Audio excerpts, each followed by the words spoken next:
दोस्तों, Indian renewable energy development agency limited यानी IRDA की बात करें तो स्टॉक के अंदर आज ज़बरदस्त गिरावट हुई और स्टॉक निचले लेवल से फिर रिकवरी की तरफ भी आता हुआ दिखाई दिया। अब इस बड़ी गिरावट के पीछे वजह बाजार को लेकर किए गए फैसले, बजट के अंदर जो बड़े फैसले लिए गए एसटीटी वगैरह को लेकर और जो long term capital gain tax को बढ़ाया गया, उसको बाजार ने पसंद नहीं किया और बाजार में तूफानी गिरावट आई।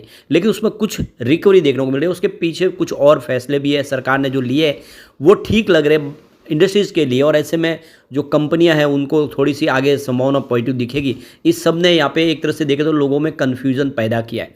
अब यहाँ पे इरेडा की बात करें तो क्या इस गिरावट का फ़ायदा उठा के हमें इन्वेस्टमेंट करना चाहिए? ब्रोकरेज हाउस की नई राय निकल के आ रही है इरेडा को लेकर। बजट के बाद अब देखें तो ग्रीन एनर्जी सेक्टर को तो सरकार का पूरा सपोर्ट मिल ही रहा है। ऐसे में इरेडा जो ग्रीन एनर्जी सेक्टर को 100% फंड प्रोवाइड करने वाली कंपनी है, क्या इसमें इन्वेस्टमेंट करना चाहिए, जानने की कोशिश करेंगे इस वीडियो के माध्यम से। लेकिन फ्रेंड, उससे पहले अगर आप पहली बार हमारे चैनल पे आए तो चैनल को सब्सक्राइब कर दीजिए, एक बेल आइकॉन दबा दीजिए ताकि जब भी नया वीडियो बने पहला नोटिफिकेशन आपको मिले। वीडियो पसंद आए तो लाइक से जरूर कीजिए।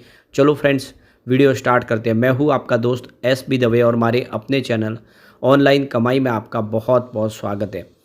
तो सबसे पहले बाजार की बात कर ले। इस समय आप देख सकते हो कि 1 बजे के आसपास का टाइम है। BSE सेंसेक्स 79,991 के स्तर पे यानी 80,000 के स्तर को तोड़ा है। 510 पॉइंट की गिरावट है, लेकिन ये गिरावट 1000 पॉइंट से ऊपर चली गई थी। अब देखें वो निचले लेवल से जो रिकवरी काफ़ी अच्छी देखने को मिल रही है, लेकिन निफ्टी फाइनेंशियल सर्विस में देखें तो गिरावट और बहुत ज़्यादा है। इस समय 23,272 के स्तर पे 354 पॉइंट की गिरावट है, यानी 1.5% गिरा है निफ्टी फाइनेंशियल सर्विस। तो बाजार में जो गिरावट हो तो लगभग आधा % के आसपास है, लेकिन फाइनेंशियल सेक्टर बहुत ज़बरदस्त गिरा और उसके पीछे वजह भी है कि ये सेक्टर बहुत ज़्यादा दौड़ा भी था, तो यहाँ पे अब गिरावट का माहौल बन रहा है। अब इरडा की बात करें, स्टॉक की शुरुआत तो पॉजिटिव हुई सुबह सुबह 272 पर, क्लोजिंग कल की 269 के आसपास थी। इंट्राडे में 282 का एक फ्रेश एक अच्छा हाई भी बना है। अच्छी खासी दौड़ लगाई थी, लेकिन जैसे ही कुछ बजट के अंदर ऐलान हुए जो बाजार को पसंद नहीं आया, तो एक भारी गिरावट का माहौल जो बाजार में बना, इस स्टॉक में भी तूफानी गिरावट आ गई।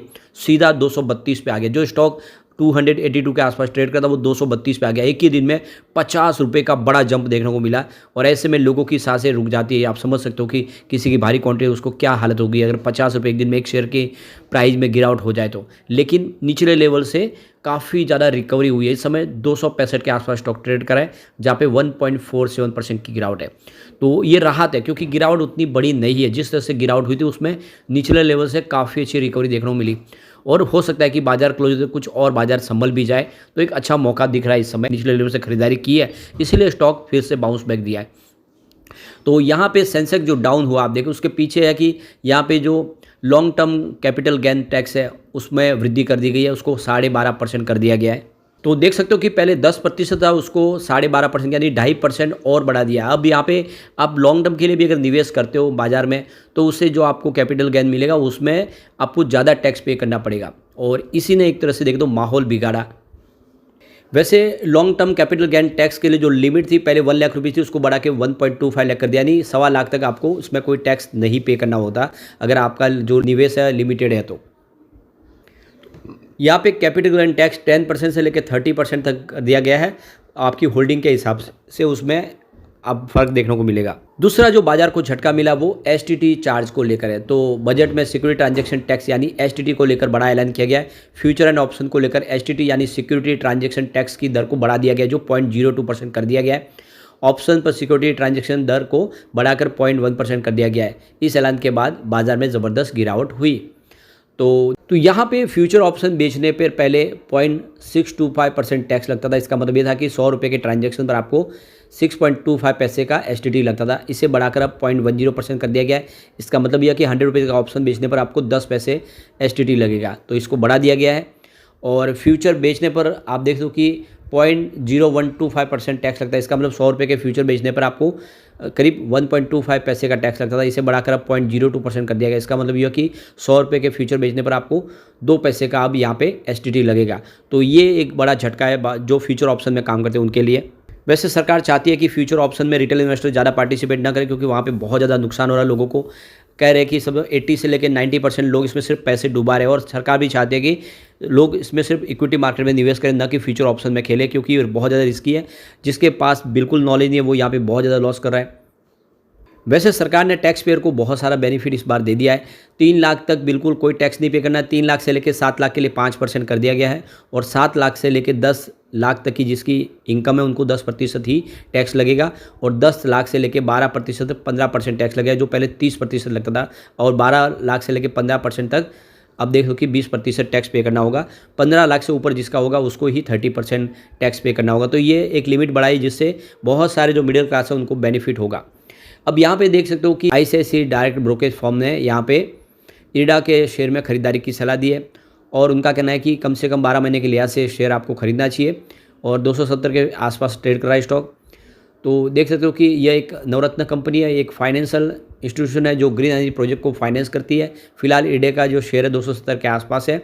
ब्रोकरेज फर्म ने लॉन्ग टर्म निवेशकों के लिए 330 का टारगेट दिया है और इस स्टॉक के लिए आपको आने वाले समय ये आराम से संभावना दिख सकती है। वैसे 310 का ऑल टाइम हाई इसने बनाया हुआ है।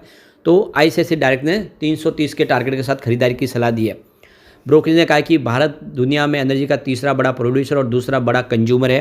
दिसंबर 2023 के आधार पर भारत की इंस्टॉल एनर्जी कैपेसिटी 428 गीगावाट के आसपास है। इसमें रिन्यूएबल एनर्जी का योगदान 40% यानी 172 गीगावाट है। 2030 तक ग्रीन एनर्जी कैपेसिटी को 500 गीगावाट तक बढ़ाने का लक्ष्य रखा हुआ है और इरडा के लिए ये बिजनेस अपॉर्चुनिटी दिख रही है इस समय।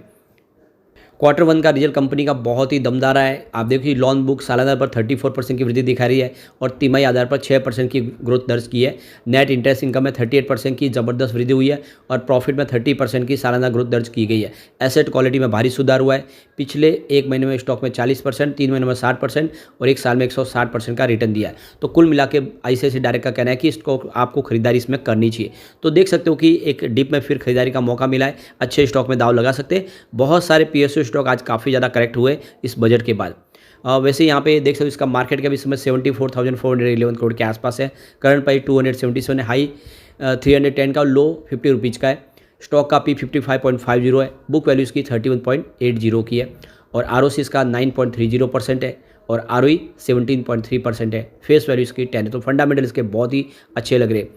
और इसके अलावा जो सबसे बड़ी बात है कि यहाँ पे शेयर होल्डिंग पैटर्न आया। आप देख सकते हो कि सरकार की होल्डिंग 75% पे, अपर लिमिट पे, इससे आगे होल्डिंग नहीं बढ़ सकती पब्लिकली लिस्टेड कंपनी में। इसके अलावा जो सबसे बड़ी बात है कि FI ने जम के खरीदारी की है।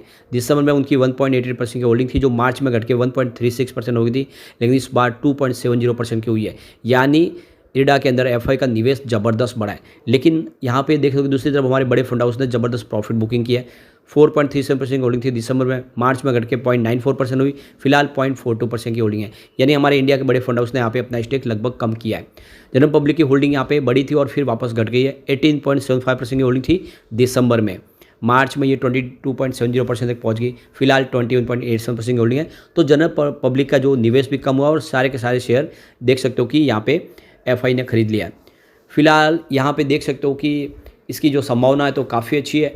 अब देख सकते हो कि कुछ दिन के लिए स्टॉक में ठहराव आ सकता है। बजट के बाद देख लो कि जो PSU स्टॉक दौड़े थोड़ा सा दबाव में आ सकते हैं, लेकिन ओवरऑल अगर आपका नजरिया लॉन्ग टर्म का है तो बिल्कुल निवेश कर सकते हैं, डरे नहीं, क्योंकि ऐसे अच्छे स्टॉक में डीप में खरीदारी करनी ही चाहिए। जैसे मौका मिले दाव लगाते रहना चाहिए।